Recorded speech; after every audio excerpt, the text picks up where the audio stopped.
Mesdames et messieurs de la presse, merci de votre présence et de votre attention. Comme nous le savons tous, vous et moi, le 30 mai dernier, aux environs de 10 heures, alors qu'il s'apprêtait à embarquer à bord d'un avion vers Lubumbashi, après avoir rempli ou accompli toutes les formalités de la Direction générale de l'immigration, M. Salomon Idi Kalonda Dela a été, tel un vigueur criminel, interpellé sans le moindre mandat légal sur le tarmac de l'aéroport international de Djili à Kinshasa et amené manu militari par des éléments de la garde républicaine à une destination qui ne fut connue que quelques jours après.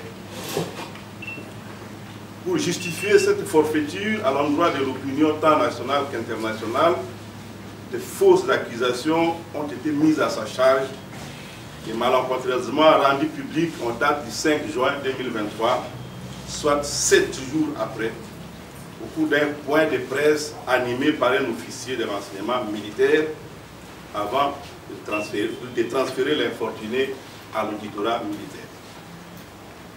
On parlait de la détention illégale d'une arme de guerre, l'incitation des militaires à commettre des actes contraires au devoir et à la discipline, de l'atteinte à la sûreté de l'État, vu de réaliser un coup d'État pour y placer un Katangais. Nous avions, connaissant M. Salomon Idi Kalonda Dela, au cadre du parti Ensemble pour la République et conseiller spécial du président Moïse Katumbi Chapwe, des raisons suffisantes de dénoncer cette forfaiture et de prévenir l'opinion qu'il n'y avait rien de vrai et de consistant dans ces montages grossiers, ce que nous avons fait dès le 7 juin par une communication à la presse. Nous rappelons qu'en date du 8 et 9 juin 2023, concomitamment à Kinshasa et à Lubumbashi, des inspecteurs non autrement identifiés ont procédé à une série de perquisitions dans les résidences de M. Salomon, y compris dans celle de sa mère biologique, et ce, sans sa présence, ni celle des membres de la famille, et lesquelles perquisitions ont conduit à la saisie de quelques effets personnels, en l'occurrence un coffre-fort, des téléphones, des cartes SIM, des cartes de visite, des tablettes, des imprimantes, le tout en violation des dispositions de la Constitution de la République, article 29, et du Code de procédure pénale congolais, articles 22 et 23. Après son enlèvement, décrié par toutes les personnes connaissant les lois et procédures irrelatives dans notre pays, et un mois de détention arbitraire et illégale dans les conditions aussi violentes, cavalières qu'humaines, mais honteusement habillés. Maintenant que les avocats ont eu accès à lui et aux éléments du dossier, nous voulons partager avec vous ces jours des informations irrelatives en vue d'éclairer l'opinion. L'arme dont les spécifications ont été communiquées par le service des renseignements militaires en accusant M. Salomon Kalonda d'en être le détenteur illégal n'a jamais été en sa possession. Cette arme a été reconnue par l'honorable sénateur Augustin Matata Pogno, qui, dans un tweet publié le 7 juin, indique ce qui suit. Je cite: les pistolets Jericho attribués faussement à M. Salomon Idi Kalonda, collaborateur de Moïse Katumbi, appartenaient plutôt à mon garde de corps qu'il avait reçu en bonne et due forme de la police depuis que j'étais Premier ministre. Cette arme a été perdue le 25 mai, le jour du sit-in. Nous avons appris aussi que les services attitrés en étaient informés. Que reste-t-il encore de cette accusation? Rien. De l'incitation des militaires à commettre des actes contraires au devoir et à la discipline. Les trois éléments PM assurant la sécurité de sa résidence à Lubumbashi y ont été affectés par leurs autorités hiérarchiques. Sur décision du Conseil provincial de sécurité, répondant à la demande de sécurité policière formulée par M. Salomon Idi Kalonda en date du 20 juin 2020. Ceux qui assurent la garde de la concession à GB, où se situe sa résidence de location, n'ont pas été recrutés par lui. Comme nous le savons tous, par les propos tenus par le chef d'état-major général des forces armées de la République démocratique du Congo le 16 juin dernier, plusieurs personnalités publiques avaient une garde constituée de militaires, alors que seuls le président de la République et le ministre de la Défense sont autorisés à y avoir droit. Qu'on mette fin aux mauvaises affectations des militaires, c'est très bien. Mais là, M. Salomon n'a rien à assumer de ce que les autorités militaires faisaient de leurs hommes avant le 16 juin, avant la déclaration du chef d'état-major général des armées. En conséquence, cette accusation aussi tombe, car aucun militaire n'est commis illégalement au service de M. Salomon Idi Kalonda. Donc il n'avait donc pas sous les bras des militaires qui pouvaient inciter à commettre des actes contraires à leur devoir et à la discipline au sein des forces armées. De l'atteinte à la sûreté de l'État, on vient de réaliser un coup d'État pour y placer un Katangé sans armes ni munitions trouvées en sa possession. Sans une organisation quelconque, les renseignements militaires ont tenté de faire croire à l'opinion qu'il s'agissait d'un dossier qui toucherait à la sécurité publique. Un coup d'État d'un civil à main nue ou avec un pistolet qui n'a jamais détenu pour installer quelqu'un d'autre au pouvoir, en l'occurrence un Katangé, probablement synonyme de Lucifer ou de quelque autre monstre. On peut imaginer qu'avec ce niveau de légèreté dans les accusations, nos services de renseignement n'apportent probablement pas grand-chose à la recherche de solutions aux agressions et autres désastres des groupes armés qui accablent la nation, particulièrement dans la partie Est. L'opinion doit noter que la fouille dans les répertoires téléphoniques de M. Salomon Kalonda et les perquisitions dans ses résidences n'ont rien apporté susceptible d'étayer quelque infraction que ce soit. Son répertoire téléphonique, vieux de plus de 25 ans, comprend des contacts de toutes les catégories de personnes, nationaux et étrangers, dont certains se rapportant à ses activités sportives en tant que l'un des dirigeants du tout-puissant Mazembe, un club parmi les plus chouchoutés partout en Afrique.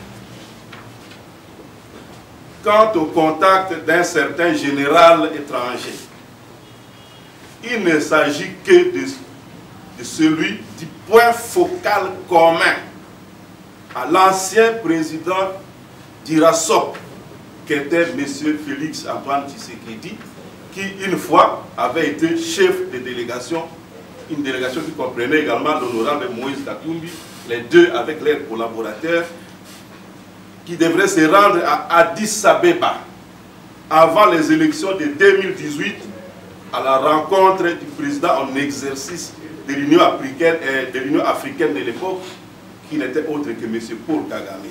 Et c'était pour le compte de l'opposition congolaise. Quand les chefs se rencontrent, les collaborateurs aussi peuvent se rencontrer et échanger des numéros. S'agissant d'un prétendu contact avec le mouvement M23, c'est un grossier mensonge qui n'a été appuyé d'aucun élément de preuve jusqu'à maintenant. La façon dont on a cherché à diaboliser Ensemble pour la République dans cette affaire est des plus insultantes et des plus ignobles. En alléguant que nos communiqués sont d'abord envoyés pour censure au Rwanda avant leur publication, sans le moindre élément de preuve. Si certains officiers de renseignement ne savent même pas reconnaître dans un téléphone qui comprend des échanges de messages téléphoniques, qui a envoyé et qui a réceptionné les messages, on comprend pourquoi nos forces militaires, si mal renseignées, tournent parfois en rond dans leur engagement sur certains fronts. Le communiqué indexé avait été publié à Lubumbashi à la suite d'une réunion du comité directeur du parti. C'était un communiqué qui appuyait les efforts de FARDC en suggérant au gouvernement de la République de nouer une alliance, non avec les pays soupçonnés de soutenir l'agression ou la rébellion, mais plutôt avec un des pays de la SADC qui a une expérience dans la lutte contre les groupes armés et qui est aguerri pour cela. Plutôt que d'aller du côté de l'EAC, dont certains membres sont cités parmi les agresseurs. L'histoire nous a d'ailleurs donné raison sur cette question. Bref, cette accusation également est cousue de fil blanc. En contrepartie de ce que nous venons d'évoquer, nous rappelons qu'une vidéo devenue virale dans les réseaux sociaux a dévoilé à un moment donné tous les plans concoctés par les services de l'état-major des renseignements militaires cherchant à lier à tout prix M. Salomon Idi Kalonda au mouvement M23.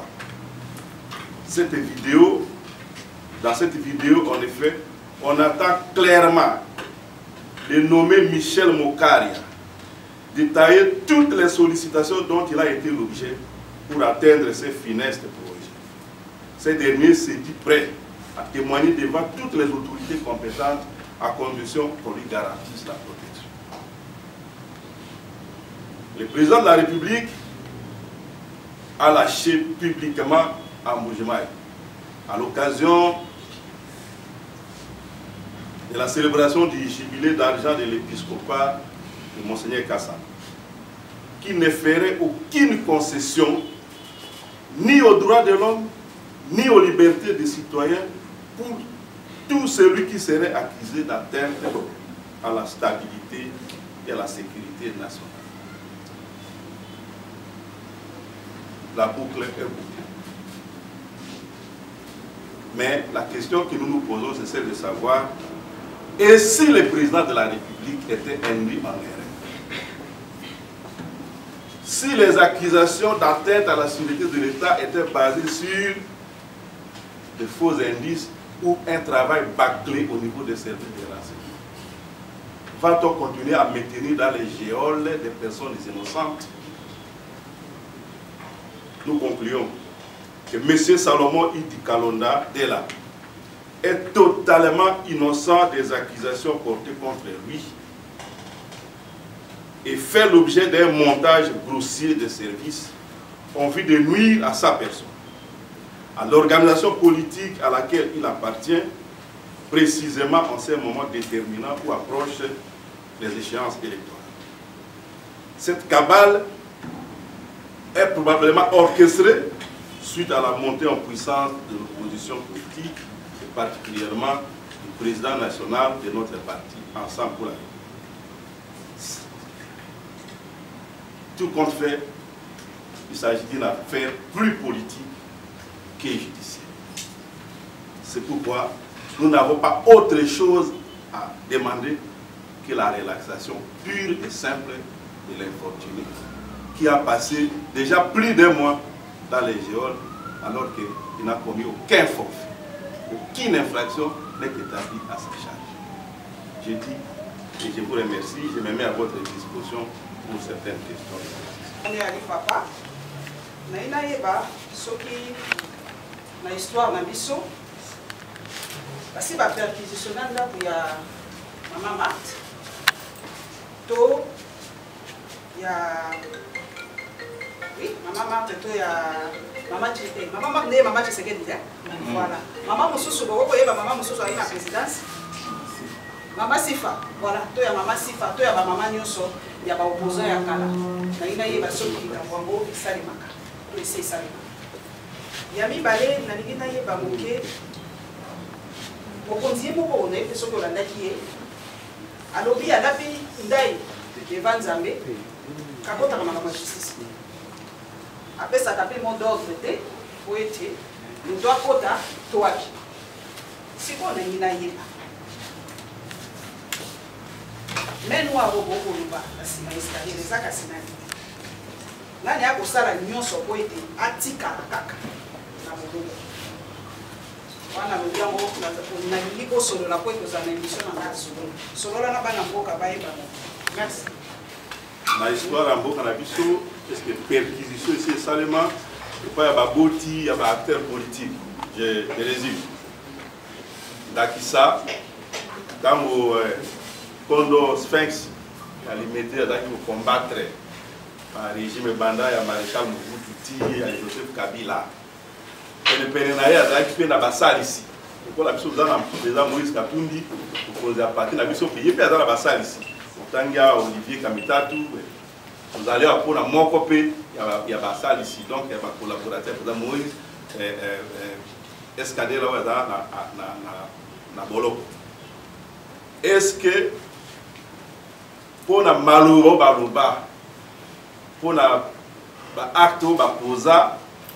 pour pouvoir, vous allez qui na bombanda na bango etinda ba soda ba policier ba salle ya parquet pour perquisitionner pour tala pour ça la contrôle na ça ba mbeto ba tiroir ba armoire ba banzungu ya mama Martin to ya mutu mususu pene na conseil de paix satangwana ba mama na ah oui maman Martin pour la maman ya Félix qui était aussi un bras droit de son père, qui était aussi proche. Lui-même a dit qu'il a passé 3 quarts de sa vie à lutter au côté du Sphinx. Est-ce que, et là, comme Salema, na Mzee Kabila, ou bien na Mobutu, ou bien na Joseph Kabila, il faut pas qu'il pour contrôler cuisine, salon, chambre et à maman Marc. À ma connaissance, non. Aïbi au Wanate, au grand côté. Et ça le matin. Et ça, il y a des bossos. Pour nous, il y a participé Mao. Pour qu'il n'y ait pas Mama Koko, il y a Moula Soukoumouami. À qui pour voter, parce que si vous avez voter pour avoir la carte, il y a mais Azala, il y a pour ça la terre, dans ma engagement politique, na misala oyo mwana ya pesa. Ok, de traumatiser, ok, on dirait qu'on a provoqué, pour précipiter les wana. Vous avez déjà moi après bozo landela na ba niveau ya ndingona eza eloko moko et bimi même na morale o ezalaka ya ici quand on s'amelaka tout ezalaka na bokoko na biso. C'est quelque chose d'ignoble à mon avis. Ce n'est qu'un aspect. Donc, pour nous, ça va nous faire et pour qui pour ça les mater, ça n'a tina. Mais bon, ça les ango et tomboli, bah on a le camp mon côté. Au contraire, la mise sur la bateau, la bimi le col la bateau moko ba. Bazangi botosi, bazangi koye, bazangi boanya la lolingi babika. Yami Balé dans l'Inga Bolobi, président de la République, a pindaï dernièrement, sorti le 7 juillet. Il a porte-parole naïe qui est à Kotaka Makambo, il y a justice. Justice, à reconnaître l'indépendance Nango. Mais ce qu'on a dit, Malouba est président de la République, où il y a le bac qui n'a pas bougé. Nandabo mususu ya lobi mokolo wana liboso apporte parole nae et ça beaucoup la kota na contradiction na o ya lobi na mbujima ya lobi mutuyo akufundama tia sali eloko ozotia mboka na biso sécurité mboka na biso en danger stabilité mboka en danger ali kubebisa kimia na kati ya mboka ngana kotia ema na kolandela na koyoka mutute na koyoka ata likambo ya droit de l'homme te ata likambo o a restreindre ba liberté à patrouiller a lobi yango na miso ya ba ye mo peut-être que ça va comme ça même ça que OK mosika lobi oyo kokai ko lobate yo lokola mo bateli ya mobeku mokonzi mobeku likonzi yango OK mosika probablement par la qui s'y était à Kendeki, Osika, Il a sali effort, a sali montage avec son porte-parole pour amekakose là. Mais chasser les naturels comme il revient au galop. Parce que sur place, à reconnaître que oh, il y a ça là qui peut justice, hein, bonga. Hein? Ils ont bonga kakate, à vue déception. C'est quand même un aéro comme ça, on a qualité à ça. Donc, on a mon on a monsieur Solobi en amont, monsieur en aval, mais les contredire. Mutumo ka lobia wake. Mutumo ka lobia wake. Nani. Non. Ce qui, oui, alors, c'est Patrick. Alors, que Malouba est président de la République. Et c'est pour influencer. Attention, il n'a pas ça pour influencer. Oh, il y a lobby. Et puis pour influencer Bazouzité. Le président de la République a dans la qualité, la qualification, il a la responsabilité. Il est le commandant suprême des forces armées. Et je veux dire que l'armée, ils ont service et ordre, il y a mis beko, il y a commandement. Ce qui bateau, il y a service, il y a armée. Service de renseignement. Basali mbeba. Basali mosala bango malamute. Il est commandant suprême à Kangami, ça veut dire que bon. On a appelé ça une injonction à la service à la justice. Mais avant tout, comme la justice, aux alaki na armée. Ils ont assez à responsabilité directe. C'est lui le commandant suprême des armées et de la police nationale. Ce qui mbeba il ne peut pas dire que non. Parce que ce que il y a Tinda qui est à côté ça dit tumbu na bo basala kiana. Ce qui ba sali mabi bazuye tumbu te c'est quoi on peut ça bango et tumbu a ebitina. Voilà on a pour le bas. Na mutuna on a évité ce qui n'a yanoli malade mais c'est à peu près comme ça que je vois les choses. Si du temps où vous étiez au rassemblement, à un moment donné, avez-vous eu, du moins, je parle du rassemblement avec Félix Tshisekedi en son temps, comme étant un des ténors du rassemblement, avez-vous eu un quelconque contact avec le Rwanda? Et c'était dans quelles circonstances, du moins, avec le président rwandais? Merci. Seule question que j'avais. Monsieur Patrick. Bissot, le pôle RASSOP, Rassemblement des forces politiques et sociales acquises au changement, pour te dire ça qui est élection et salema. La souka ya mandat ya mibale, il y a président Joseph Kabila. Et tout boya qui tentative vers troisième mandat. Avons-nous eu quelque chose à voir avec le pouvoir au Rwanda? Non. Pour combattre la dérive vers l'idée du troisième mandat, les forces politiques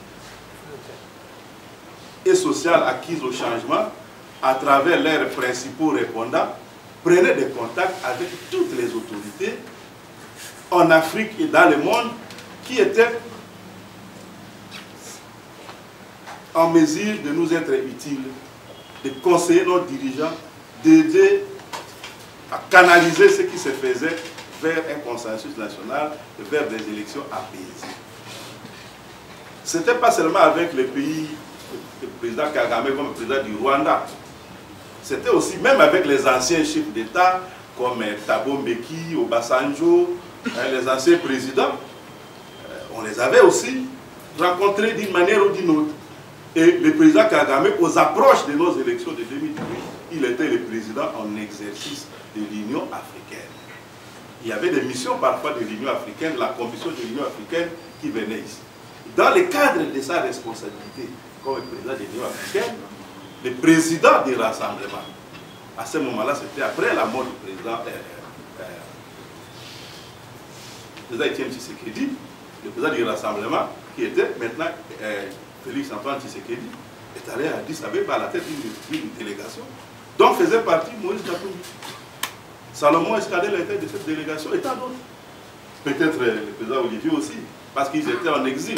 Certains partaient d'ici pour les rencontrer en exil, pour mener des démarches dans l'intérêt de la nation. Voilà ce que je sais. Je voudrais savoir, je voudrais renchérir un tout petit peu la question de Mme Follette sur la mémoire.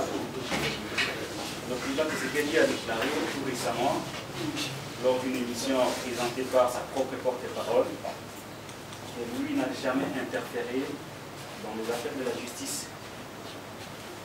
Pour rappel, avant que Vital Kamerhe ne soit libéré, le président a déclaré à Goma que M. Kamerhe est un homme correct, honnête et sérieux.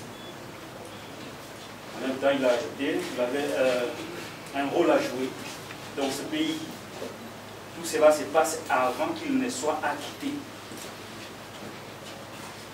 Toute analyse faite, on peut penser que les propos du président ont eu une influence sur les comportements des juges qui plus tard ont fini par acquitter Vital Kamerhe. Donc c'est une sorte d'interférence implicite.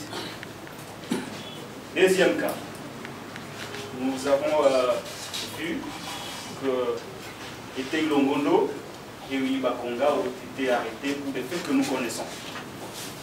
Mais on a appris par la suite que les deux personnalités ont été libérées à la suite d'une grâce présidentielle. Ils sont allés même chez eux pour dire voilà, on nous a accusés injustement. Mais le président nous a libérés. Jusqu'à demander à leurs électeurs de voter plus tard pour M. Tshisekedi. La question de savoir s'il est à mesure d'interférer pour que ceux qui sont libérés chantent à sa gloire, mais il n'est pas aussi à mesure d'être derrière cette affaire de M. Salomon Escadilla, d'autant plus qu'il est opposant, et je corrobore votre propos quand vous dites que tout cela, c'est parce qu'il y a une montée en puissance de l'opposition. Est-ce que vous ne voyez pas directement, je crois que c'est ici le lieu de poser la question de la fois dernière, est-ce que vous ne voyez pas directement l'implication de M. Félix Tshisekedi dans ces dossiers, parce qu'on sait que par le passé, depuis qu'il a accédé au pouvoir, il n'a jamais eu de bonnes relations avec M. Salomon Escadilla, dont il avait bloqué les passeports. Est-ce que vous ne voyez pas directement sa mémoire? J'ajoute, vous avez dit que les dossiers sont plus politiques que judiciaires. Vous avez jeté par demander la libération. Est-ce que vous pensez vraiment que les moyens à votre disposition vous permettront de décanter une affaire qui est très politique mais aussi personnelle entre la personne du chef de l'État et l'individu Salomon Escadilla? Tout récemment, l'opposant, l'héros vivant, Franck Diongo, aurait été arrêté parce qu'il a mis quelques éléments de sa sécurité à la disposition du président Moïse Katumbi à Kinshasa. Pourriez-vous nous confirmer cette thèse, au cas où vous auriez quelques informations? Et puis, selon certaines informations, monsieur le secrétaire général, nous avions aussi appris que M. Moïse Katumbi Tchapé, le président d'Ensemble, a refusé d'adhérer à l'union sacrée de la nation vision chère au président Félix Tshisekedi, et que quelques délégués, quelques émissaires de celui-ci étaient dépêchés à Lubumbashi pour le consulter. Je cite ici un certain Franck et un autre qui s'appelle M. l'abbé Jacques. Pourriez-vous confirmer ces informations qu'il y a des émissaires du pouvoir à Lubumbashi et que M. Katumbi aurait refusé d'adhérer à l'union sacrée? Merci. Patrick a posé beaucoup de problèmes. Moi, je ne peux pas revenir sur le fait que ceux qui ont eu des propos ou ceux qui ont eu un alignement dans le sens du soutien au président de la République ont été blanchis par la justice, sans qu'on les ait remplacés par les vrais coupables. Le monde a vu, l'opinion nationale aussi a vu. Je ne reviens pas sur ça, c'est un fait évident de notre société. Que ce soit Kamerhe, Etei Longondo, Willy Bakonga, ça, ce que vous avez affirmé, tout le monde l'a constaté, il n'y a rien à ajouter à ça. Est-ce que nous soupçonnons que le président, agissant de la sorte, peut aussi influencer l'attitude des juges sur les cas qui lui sont défavorables, les gens qui s'opposent à lui, avec qui il n'est pas en bon terme. C'est possible. Mais je viens de dire ici, Salomon a été appréhendé par les services militaires pour des choses qui se révèlent maintenant ne pas être vraies, ni possession d'armes, ni incitation des militaires à commettre quoi que ce soit de contraire à leur mission. Donc, sur base de faux renseignements militaires, qui va tirer la conclusion? Est-ce que les services de renseignements militaires ne sont pas capables de dire nous avons commis une erreur, on présente des excuses, on va témoigner auprès de l'auditeur militaire que non, là, on a maintenant des éléments qui n'en étaient pas ainsi. Est-ce que c'est la justice militaire, au niveau où les dossiers est instruit, qui va arriver à la bonne conclusion que finalement le dossier il est vide? Ou bien c'est l'état-major général ou le commandant suprême qui va dire non, là, les bêtises que vous avez commises dans ces dossiers suffisent pour qu'on ne les poursuive pas. Dans tous les cas, nous venons de démontrer qu'il n'y a rien dedans. C'est vide. M. Salomon est peut-être retenu là-bas. D'abord, il est retenu de façon arbitraire. Ceux qui tiennent à les garder espèrent peut-être que en les gardant longtemps là-bas, un miracle va s'opérer, une infraction va tomber du ciel et on va s'en servir pour confirmer qu'il méritait d'être là-bas. Mais en l'état actuel des choses, sa place n'est pas là-bas. Sa place n'est pas là-bas. Donc, si le président a influencé des choses d'une manière ou d'une autre, en tout cas, lui-même a affirmé que lorsque vous êtes accusé ou soupçonné d'atteinte à la sécurité publique, à la stabilité du pays, et il ne va pas en démontrer, hein, il va vous poursuivre, il va vous régler votre compte. Peu importe ce qu'on dira sur les droits de l'homme ou la restriction des libertés citoyennes. Il a dit lui-même de sa propre bouche. Moi, je n'ai pas besoin de commenter, c'était en français facile.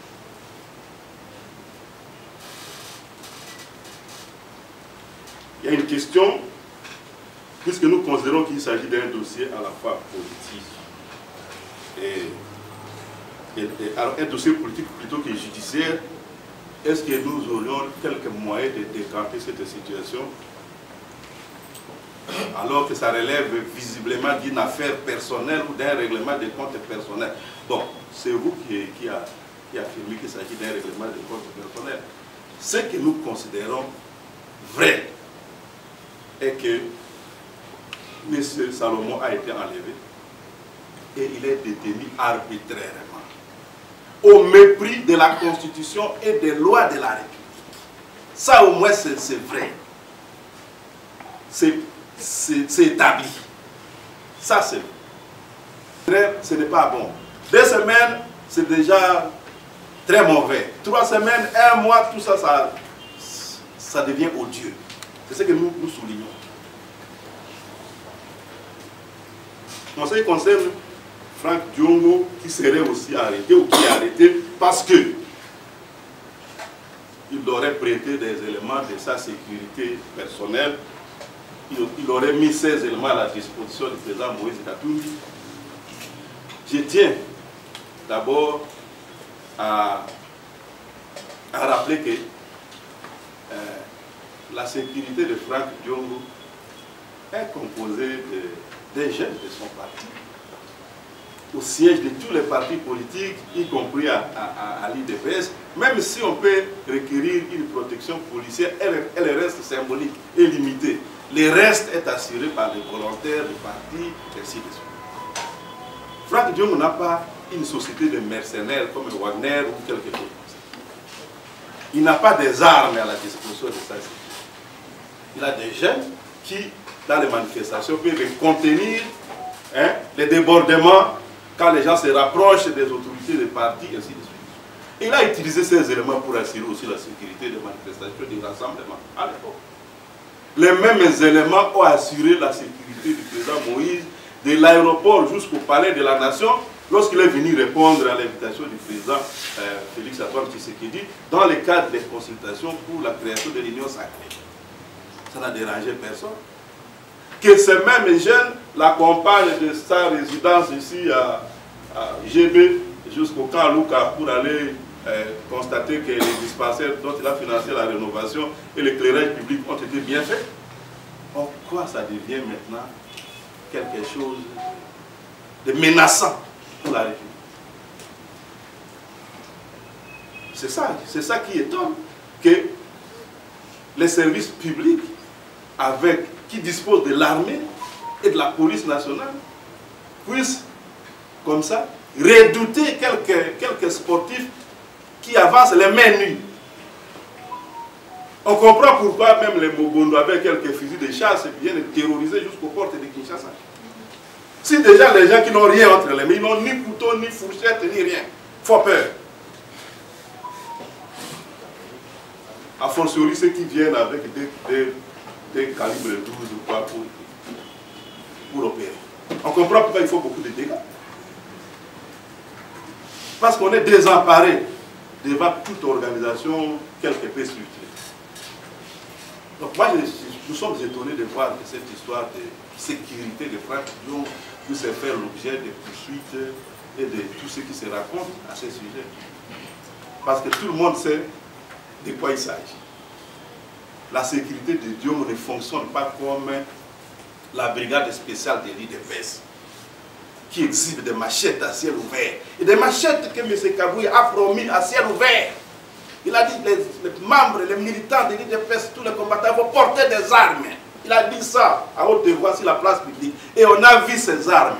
Et lui et ceux qui portent ces armes blanches circulent librement dans le pays, continuent à opérer. La brigade spéciale continue à prendre même des taxes sur les motocyclistes à gauche, à droite, dans le pays. Machette à la. C'est ça. C'est ça qui est... C'est plus que 2 poids 2 mesures. C'est plus que ça. Parce qu'on laisse prospérer ce qui est dangereux. On laisse prospérer les comportements mauvais citoyens et on empêche ceux qui veulent s'assurer d'un certain ordre dans ce qu'il faut. C'est eux qu'on inquiète. Complément d'information. Je vais commencer par la question parce que l'ensemble a quand même une grande expérience sur la procédure de la décrispation politique en RDC. C'est pour ça que son président quand même fait l'exil avec ses lieutenants pendant plusieurs années. Alors ceci est considéré comme un élément de chantage pour le régime pour aller dans les négociations avant les élections, schéma 2015-2016. Si demain, Salomon Escadela, Mike Moukebaï, j'aurais bien voulu que vous puissiez nous donner aussi la quintessence et la procédure sur un des lieutenants d'ensemble, Mike Moukebaï, pour en être avec le dossier.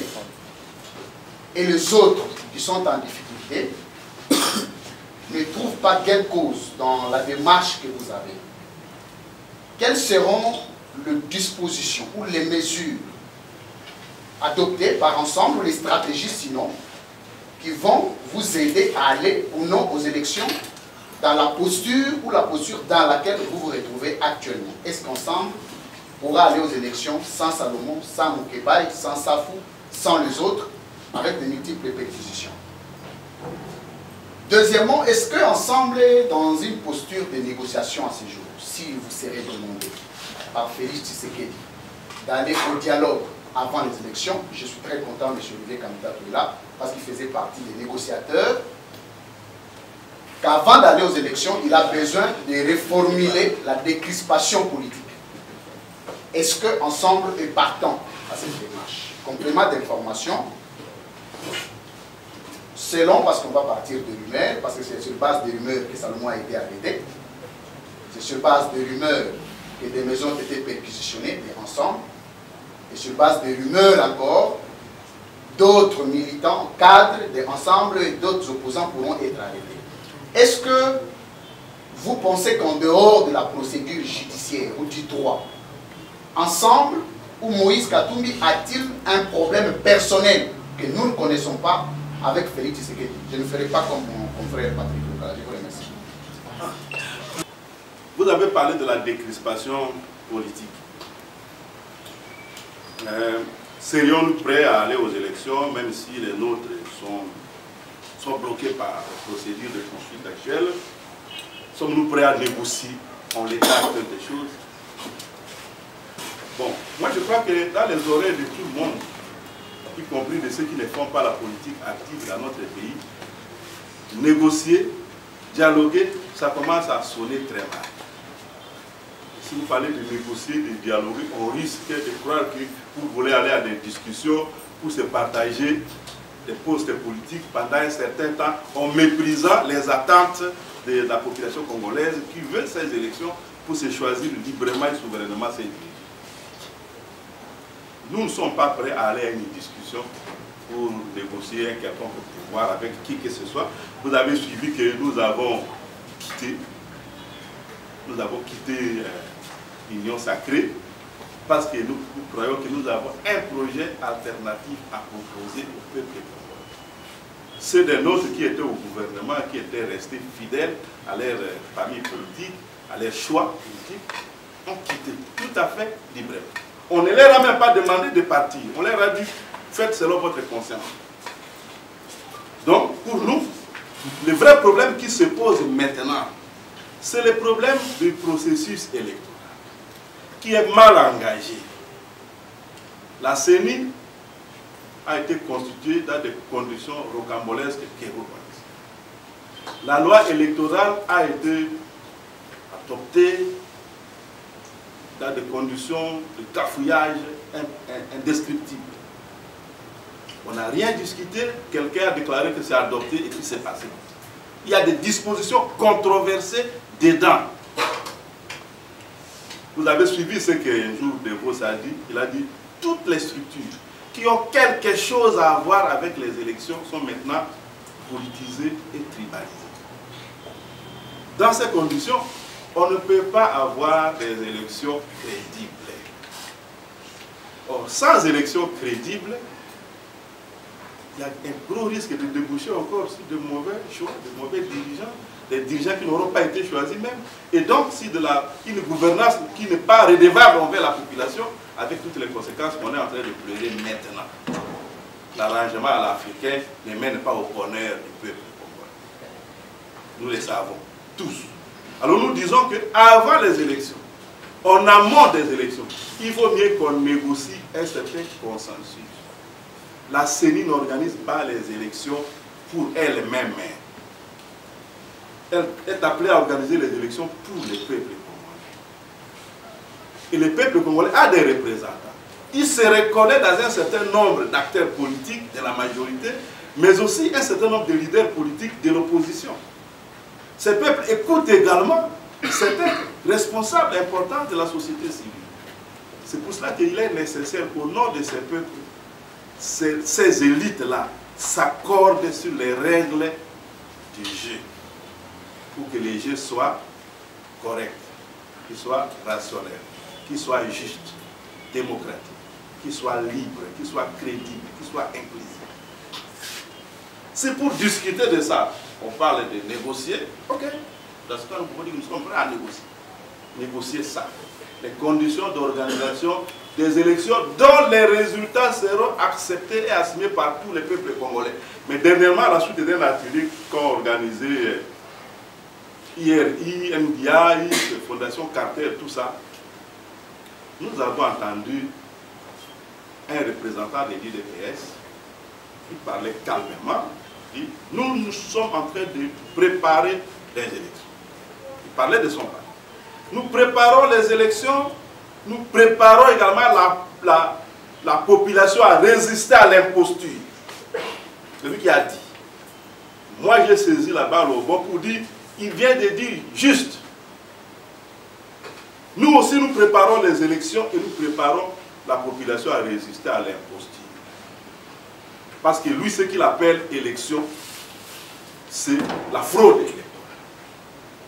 Il prépare la fraude et il prépare ses militants à défendre les résultats de cette fraude. Nous sommes contre la fraude et nous préparons ceux qui vont nous écouter à refuser la fraude et les résultats de la fraude. Dans ces conditions, on n'aura pas d'élection apaisée. On n'a pas besoin d'être un féticheur pour les comprendre. Il vaut mieux s'entendre en amont pour qu'en aval, les choses soient calmes. C'est ça notre propos. C'est pour cela que les arrestations arbitraires, les détentions arbitraires, les brimades, les interdictions de déplacement des responsables politiques de l'opposition, la répression des manifestations de l'opposition, ça ne procède pas d'un choix dans le sens de l'apaisement. Il vaut mieux mettre ce genre de manœuvres au placard et négocier comme citoyens d'un même pays lié à ce pays-là. Et donc, le devenir est commun. Nous devons nous mettre d'accord pour que, quelque part, nous jouions ce que notre génération peut jouer en vue de laisser à la prospérité un Congo nouveau. Le Congo qui était celui du rêve des pères de notre indépendance. Voilà ce que nous pouvons dire à cet ailleurs. À propos de cet ailleurs, ce que nous faisons maintenant, c'est aussi prendre l'opinion à témoin. De montrer à l'opinion publique que ceux qui ont mis la main sur Salomon et qui les retiennent en dehors de sa famille, de ses engagements privés et publics, sont de mauvais citoyens. Ce sont des gens qui n'ont aucun respect pour la constitution de notre pays et pour les lois de la République. Il faut qu'on les regarde comme tels.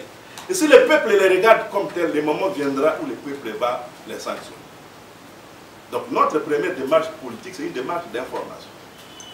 Que le public soit au courant, grâce à vous, grâce à l'intermédiation de vos organes de presse.